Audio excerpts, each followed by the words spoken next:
NCERT की किताबों को लेकर आपने मीटिंग भी की होगी कि प्राइवेट स्कूलों में ये लागू होनी चाहिए, क्योंकि सबसे ज़्यादा जो बोझ है ये किताबों के बोझ जो पड़ते हैं। पता है, मैं कभी जिंदगी में झूठ नहीं बोलता और कुछ भी हो सकता है। मैंने अभी इस पर चर्चा नहीं की, मगर बहुत जल्दी मैं इस पे एक समीक्षा बैठक बुलाने वाला हूँ। विधानसभा सत्र खत्म हुआ और शिक्षा मंत्री जो है दौरे पर हैं। आज दो जगह जो है खुला दरबार लगा है। शिक्षा मंत्री से बातचीत करते आसन गाँव में है। पहले तो मुबारक हो जी, हरियाणा का अपना जो है राज्य गीत शुरू हो गया जी। मैं आपके सबके चैनल्स के माध्यम से निवेदन और उत्साहित एक गीत जो अपने राज्य बिना गीत के दिन ही काट रहा था, कहूँगा। जिस राज्य का अपना गीत ना हो तो अधूरापन महसूस होता है। सर्वसम्मति से सब दल के लोग मिले बैठे, सबकी कमेटी बनी, सब ने गीत के वर्ड्स चूज किए और गीत का जो संगीत है उसको भी सुना समझा, और काफ़ी लंबी प्रक्रिया के बाद सर्वसम्मति से ये अपना जो प्रदेश का गीत है इसको स्वीकृत करके आज हरियाणा प्रदेश अपने गीत के साथ संपूर्ण है, ये कहने के हम लोग लायक बन गए हैं। दूसरा ये कि भाई अच्छी बात ये रही कि इस गीत के जितने भी लेखक है जो हमारा, उसने भी, जो संगीतकार है उन्होंने भी, और जो इसका निर्देशक है उसने भी एक 5 पैसा भी नहीं लिया। उन्होंने कहा कि तो हमारा सौभाग्य है कि हम लोग अपने हरियाणा प्रदेश के गीत के लिए सिलेक्ट हुए और हमारी भावनाओं को और हमारे हुनर को प्रदेश ने स्वीकार किया। ये उनके लिए भी बड़े गर्व की बात है।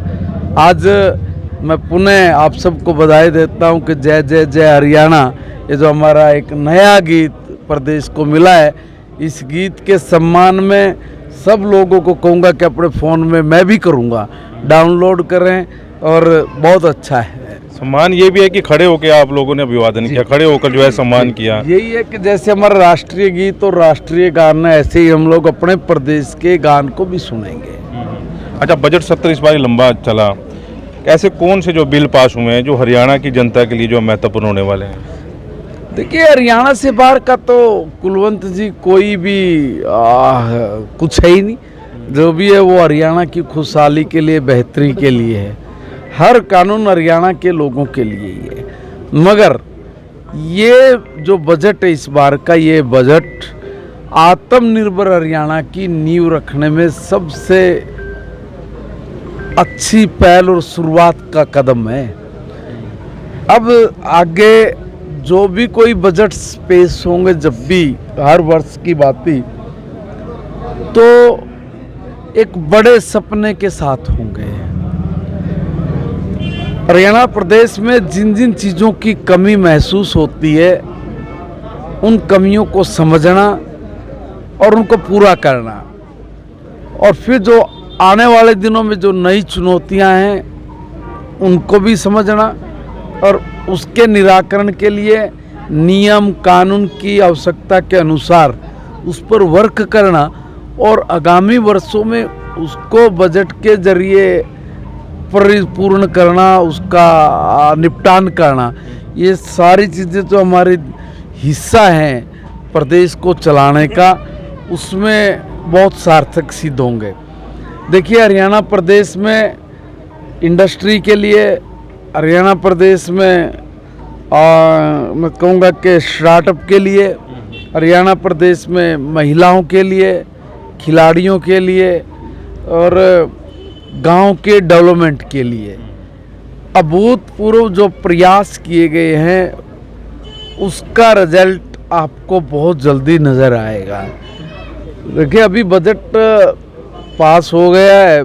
अगले 1-2 महीने में जो भी फॉर्मेलिटी जो पूरी होने के बाद हर मद में उसका पैसा चला जाएगा, और जिस मद में उसका पैसा जाएगा वहीं पर हमने कहा कि पूरी ईमानदारी के साथ, क्योंकि ये जनता का पैसा है, इसलिए इस जनता के पैसे को अच्छे तरीके से लगाएं, इसमें चीटिंग ना हो, इसमें शिकायतें ना ज़्यादा आएं, इसका विशेष ध्यान रखते हुए डेवलपमेंट के नए आयाम को छू के हरियाणा आत्मनिर्भर हरियाणा बने, इसमें हमारा पुरजोर प्रयास है।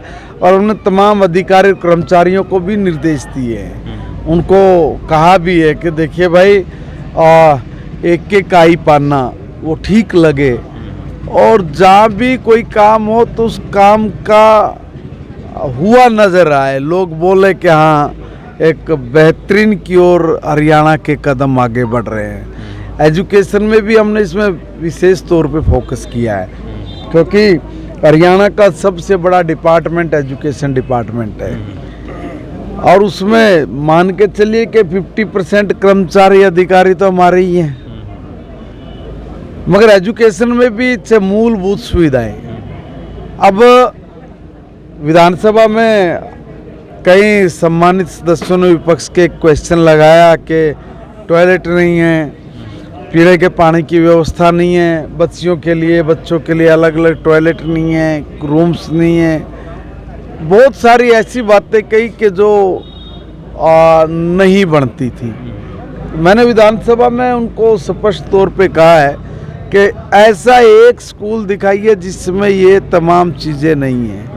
वो मैं इसलिए कह रहा हूँ क्योंकि मैंने अभी पिछले दिनों में जब मैं एजुकेशन मिनिस्टर बना, तभी बनते ही मैंने एक 70-80 करोड़ रुपए के आसपास में डाला था, 40 करोड़ समथिंग 50 करोड़ के आसपास में डाला, सॉरी, तो 50 करोड़ रुपए के आसपास में डाल के मैंने हर स्कूल में और डीओज को और बीओज को ये निर्देश जारी किया था कि प्रायोरिटी इस चीज़ पे हो कि हमारी बच्चियों के लिए अलग टॉयलेट की व्यवस्था हो और पीने के पानी की व्यवस्था हो।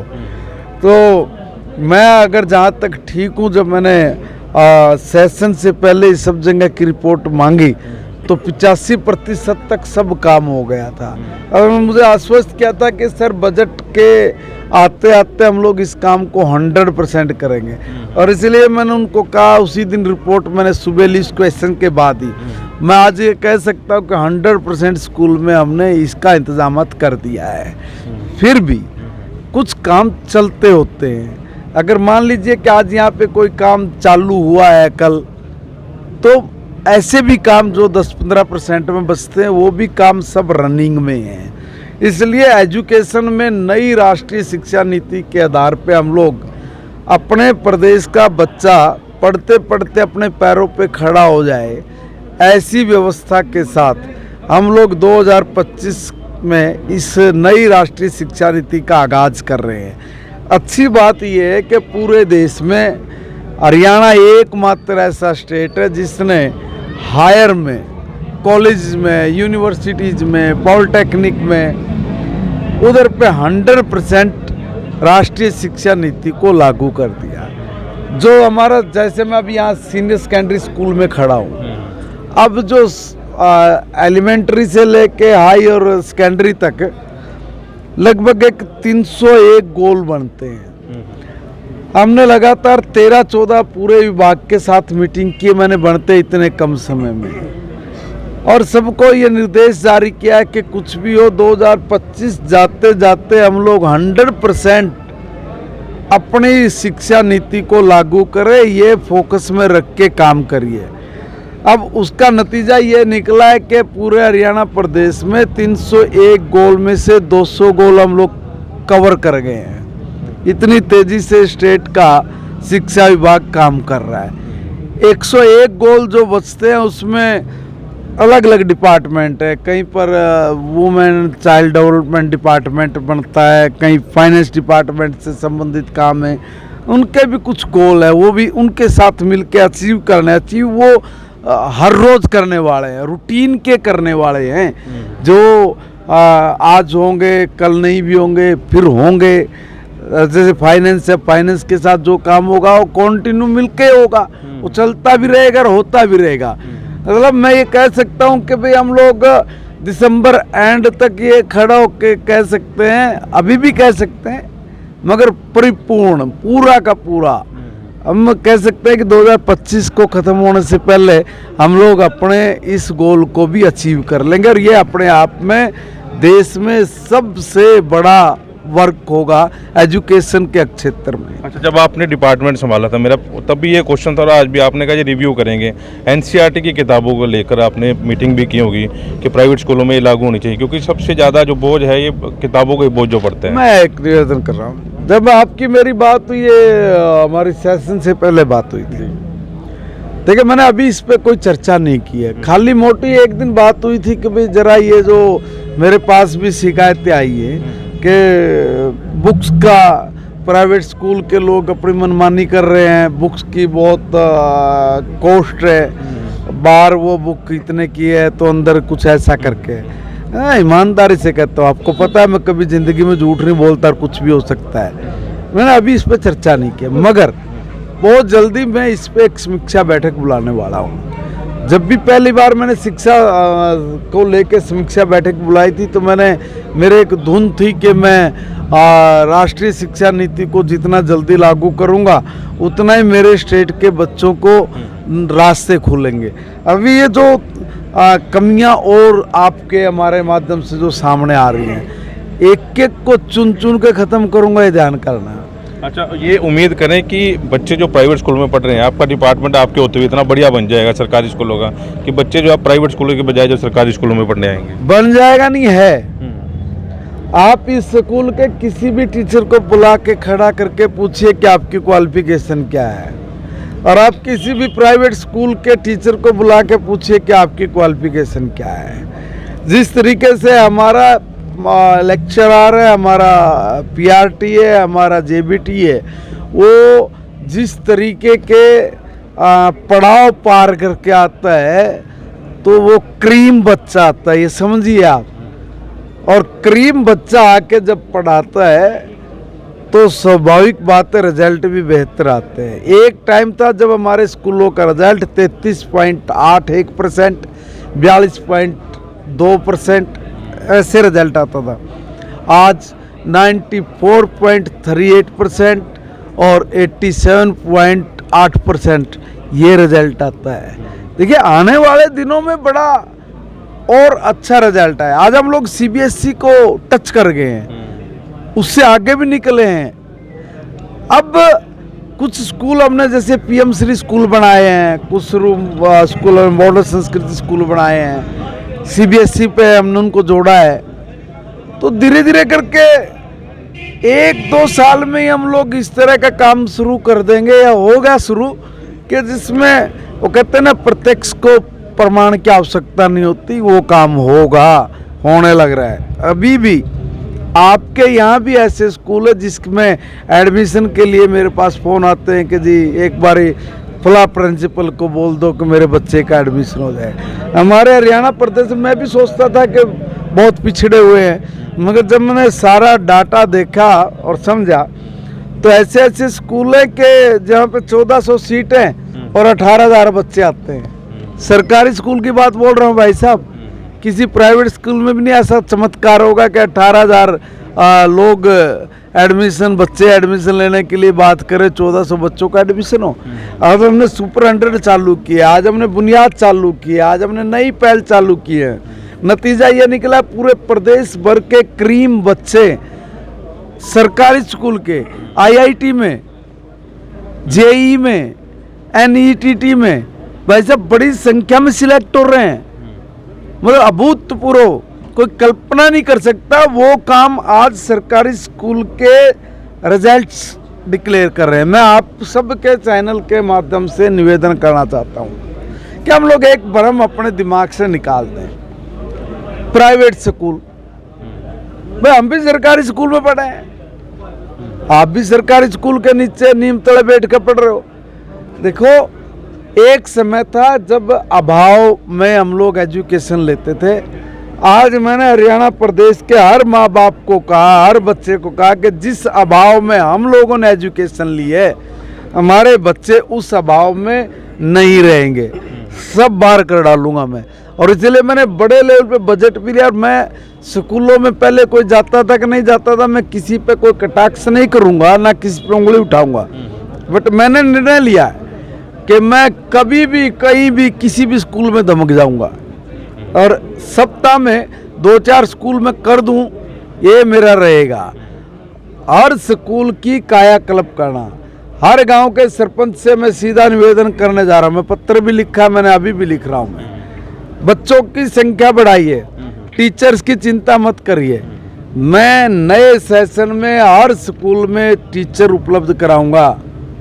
कोई स्कूल बिना टीचर के नहीं रहेगा, कोई सब्जेक्ट बिना टीचर के नहीं होगा, और वो कभी भी नहीं होगा, खाली नहीं होगा। अगर कोई सीसीएल पे गया तो पहले उसकी जगह पहले ही उसका इलाज बांध देंगे, पहले ही उसके लिए व्यवस्था करेंगे, तब उसको सीसीएल मिलेगी। बहुत सारी चीज़ों में मैंने बहुत माइनर बदलाव किए हैं जो रिजल्ट बेटर निकाल के देंगे। मैं आपके चैनल से के माध्यम से सभी के मैं एक निवेदन कर रहा हूं कि आप माँ बाप को भी बोलिए कि देखिए भाई, हर घर का अगर एवरेज मानेंगे 2 बच्चे प्राइवेट स्कूल में जा रहे हैं, 10,000 रुपये महीने से ज़्यादा का उनका खर्च है। दावे से कह रहा हूँ हमारे से अच्छी एजुकेशन नहीं है, दावे से कह रहा हूँ। आप पिछले दिनों का हमारा रिजल्ट उठा के देखिए और बाकी स्कूल्स का रिजल्ट निकाल के देखिए। टीचर हमारे पास अच्छे हैं भाई, आप 10,000 रुपये महीना दे के क्यों अपनी कमर तोड़वा रहे हो? अच्छा है, शिक्षा मेरा जन्मसिद्ध अधिकार है, इसलिए कई बार ये कह देते हैं कि जी आप फला आदमी को बोलो, नोटिस जारी करो कि वो अपने बच्चों को सरकारी स्कूल में पढ़ाए। नहीं, मैं बच्चा हूँ, मेरा मन है मैं प्राइवेट में पढ़ूँ कि या मैं सरकारी में पढ़ूँ या मैं कहीं भी पढ़ूँ। आप उसकी स्वतंत्रता का आनंद नहीं कर सकते, इसलिए हम सुविधाएं बेहतर दे सकते हैं। जहाँ सुविधाएं बेहतर होंगी, जहाँ एटमॉस्फेयर अच्छा होगा, वहाँ पे बच्चा जाएगा।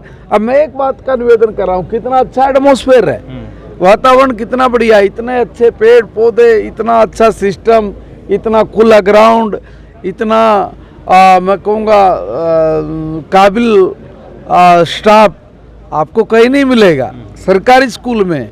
इसलिए ये अपने मन के अंदर से लोगों को भ्रम निकालने की आवश्यकता है कि प्राइवेट स्कूल में ज़्यादा पढ़ाई होती नहीं। भैया, सरकारी स्कूल में बहुत बेहतर पढ़ाई होती है।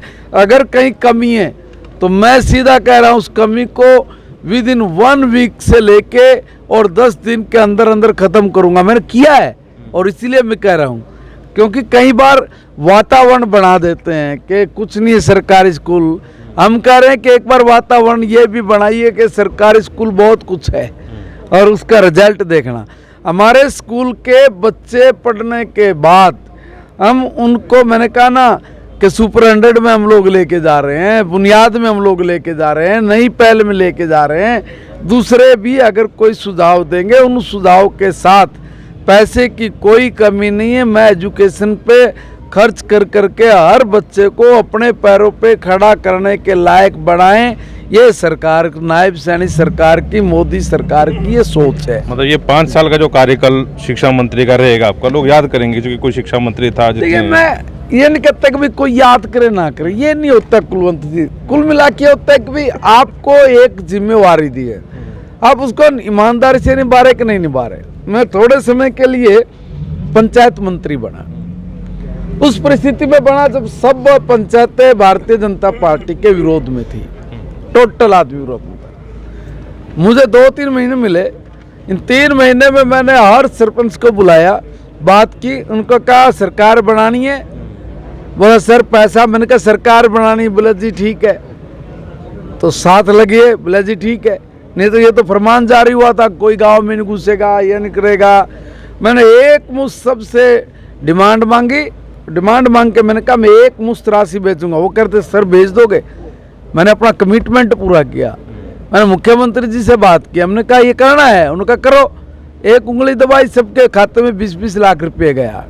वो भी नहीं, उससे भी पहले मैंने बहुत करोड़ों रुपये दिए हैं, जो भी आया उसको दिया। विश्वास जीता है, मगर काम करके नतीजा ये निकला, हमारी सरकार बनी।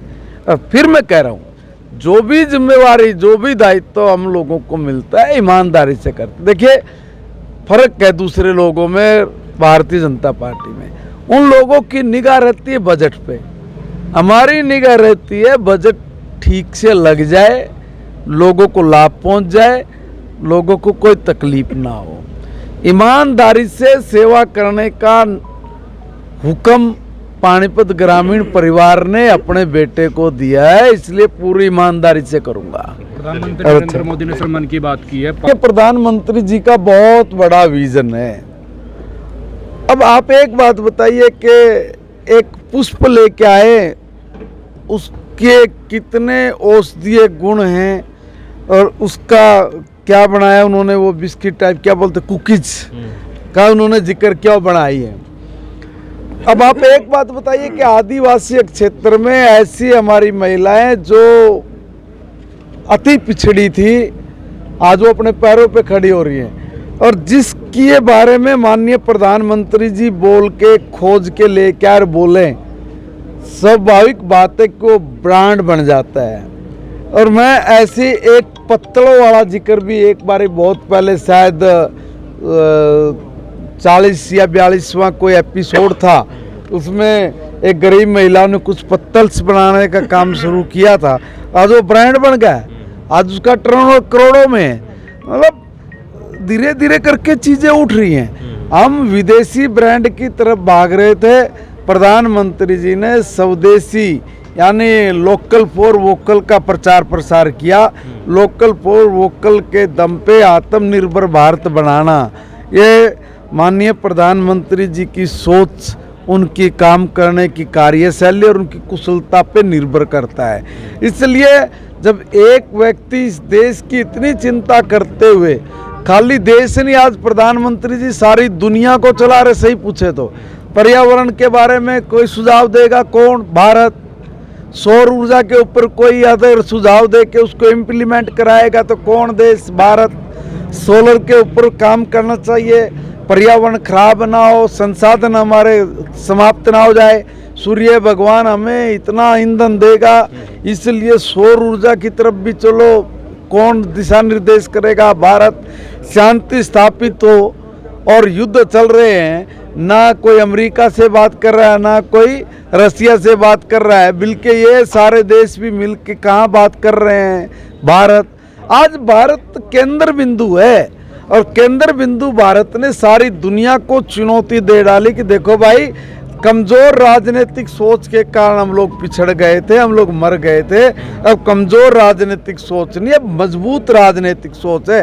देखो, अपने देश में प्रतिभा की कभी कमी नहीं रही। साइंटिस्ट अच्छे रहे, शिक्षाविद अच्छे रहे, इंजीनियर अच्छे रहे, कला के क्षेत्र में अच्छे लोग रहे, नृत्य के क्षेत्र में, गायन के क्षेत्र में, कोई फील्ड हमारा अछूता नहीं था जहां भारत ने लगातार उपलब्धियां हासिल ना की हो। मगर कमजोर राजनीतिक सोच के कारण उनके ऊपर थोड़ा सा प्रेशर आता था कि आप ये शोध मत करो, तुरंत साइंटिस्टों को घर बिठा देते थे। वो सारी जो मैदा थी, वो जो सारी क्रीम थी देश की, वो दुनिया में चली गई। किसी ने अमेरिका में जाके झंडा गाड़ा, किसी ने इलेक्ट्रॉनिक के क्षेत्र में जापान में झंडा गाड़ा। भारत में क्या छोड़ा था कमजोर राजनीतिक सोच ने? बाबा जी का ठुल्लो। जब से मजबूत राजनीतिक सोच आई है, दुनिया के देशों के अंदर बैठे हुए भी भारत की प्रतिभा को वापस खींचा। हमारे देश के 20, 22, 25 साल के जवानों ने वो चमत्कार किया, आप कल्पना नहीं कर सकते। हिंदुस्तान की पनडुब्बी का दुनिया में कोई मुकाबला नहीं कर सकता। रसिया की पनडुब्बी दुनिया की सबसे बेहतरीन पनडुब्बियों में मानी जाती थी। हमारे छोटे छोटे साइंटिस्टों ने अमेरिका और रसिया की पनडुब्बी से भी 6 गुना ज़्यादा पावरफुल पनडुब्बी बना के देश के समुद्र में उतार दी। किसकी माँ ने दूध पिया कि कोई टिक जाए? अरे हमारी तो सेना का जवान डंडे से आतंकवादियों को भगा देता है। अभी एक डंडा दिखाएगा, हमारा पुलिस वाला भाग जाएगा। सब डंडे के दम पे युद्ध जीतने वालों को दुनिया का सबसे बेहतरीन हथियार मिल जाए तो दुनिया में शांति स्थापित होगी ही होगी। तुलसीदास जी ने कहा ना, भय बिन होना प्रीत गोसाई, बिना भय के तो प्रीत भी नहीं होती भाई। शिक्षा मंत्री हमारे साथ थे और पूरा विजन और बजट में क्या क्या चर्चा हुई और क्या क्या बिल पास हुए उस पर जो है खुलकर चर्चा हुई है। आपको इस इंटरव्यू को लेकर जो भी कहना, मैं कमेंट बॉक्स में जरूर रखें। वाइस ऑफ पानीपत के सूर्य शर्मा के साथ कुलवंत।